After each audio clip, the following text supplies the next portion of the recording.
ராஜராஜ பெருமாள் அவருடைய விமானம் இதற்கு ஆனந்த விமானம் என்று பெயர். இந்த ஆனந்த விமானமானது வசிஷ்ட மகர்ஷியாலே பிரதிஷ்டை செய்யப்பட்டது, ஆத்ரேய முனிவரிடத்திலே கொடுக்கப்பட்டது என்றெல்லாம் புராணங்களிலே தெரிவிக்கப்பட்டிருக்கின்றது. அப்படிப்பட்ட ஸ்ரீமூர்த்தியான ஸ்ரீ வெங்கட கிருஷ்ணன் அவர் எழுந்தருளி இருக்கின்ற அந்த சந்நிதிக்கு மேலே இருக்கக்கூடிய ஆனந்த விமானம், அதற்கு பக்கத்திலே ஸ்ரீ ரங்கநாதனுடைய விமானம், அதற்கு பக்கத்திலே மிகவும் சிறியதாய் தெரிகின்ற ஸ்ரீ ராமபிரானுடைய விமானம், அதற்கும் பக்கத்திலே இன்னும் சிறியதாய் உடையவர் மணவாள மாமுனிகள் ஆகியோருடைய விமானங்களும் சேவை தந்தன. இப்பொழுது இந்த சம்பிரோட்சணத்தை கண்டு கழிப்பதற்காக வந்திருக்கிற பக்தர் குழாங்கள் அவற்றை நாம் கண்டு கழிக்கின்றோம். அங்கே தெரிகின்ற மண்டபமானது ஆண்டாளுடைய நீராட்ட மண்டபம் என்று சொல்லப்படுகின்றது. இது திருக்குளத்திலே இருக்கக்கூடிய ஒரு நீராழி மண்டபம். நீராழி மண்டபத்திற்கு முன்னாலே இப்பொழுது நீராட்ட மண்டபமும் நம்முடைய கண்ணுக்கு புலனாகின்றது. இப்பொழுது ஒரு சிறிய இடைவெளி, அதற்கு பிறகு மீண்டும் வர்ணையை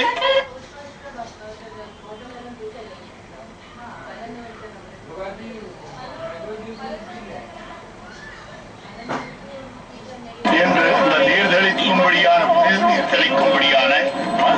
இந்த வைபவத்திலே கும்பங்களை தங்களுடைய சிரசா வகித்துக் கொண்டும் தலைமீது ஏற்றிக்கொண்டும் அந்தந்த விமானங்கள் அந்தந்த சன்னதிகளுக்கு எழுந்தருளிக் கொண்டிருக்கிறார்கள் அர்ச்சக சுவாமிகள். சேவித்துக் கொண்டிருக்கிறோம் எம்பெருமான்களை. ராமபிரான் சேவை சாதித்துக் கொண்டிருக்கிறார். சக்கரவர்த்தி திருமகனார் சிற்றவை பணியால் முடிதுறந்தானை திருவல்லிக்கணி கண்டேனே என்று காட்டினாரே, அப்படி அமைந்திருக்கக்கூடிய நிலையை சேவித்துக் கொண்டிருக்கிறோம்.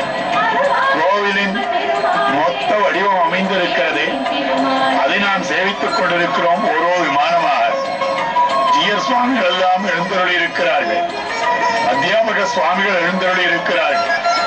இப்பொழுது திருக்குறுங்குடி ஜீயர் சுவாமி தாம் எழுந்தருளும்படியான அந்த நிலையை சேவித்துக் கொண்டிருக்கிறோம். பார்த்தசாரதி எம்பெருமான் சர்வாபரண பூஷிதனாக சேவை சாதித்துக் கொண்டிருக்கிறார். பஞ்சபூதங்களின் வடிவாக எம்பெருமான் இருக்கிறான் என்பதை இப்பொழுது ஆகாயத்தின் வடிவாகவும் கண்டு கொண்டிருக்கிறோமே. ஆகாயமளவும் உயர்ந்ததாய் அமைந்திருக்கக்கூடிய ராஜகோபுரம் நம்முடைய கண்ணுக்கு இனிமையாக சேவை சாதித்துக் கொண்டிருக்கிறது. அதைத் தொடர்ந்து பின்வரும்படியான விமானங்களையும் சேவித்துக் கொண்டிருக்கிறோம். ரங்கநாதனான எம்பெருமானுடைய விமானம் அற்புதமாக சேவை சாதித்துக் கொண்டிருக்கிறது.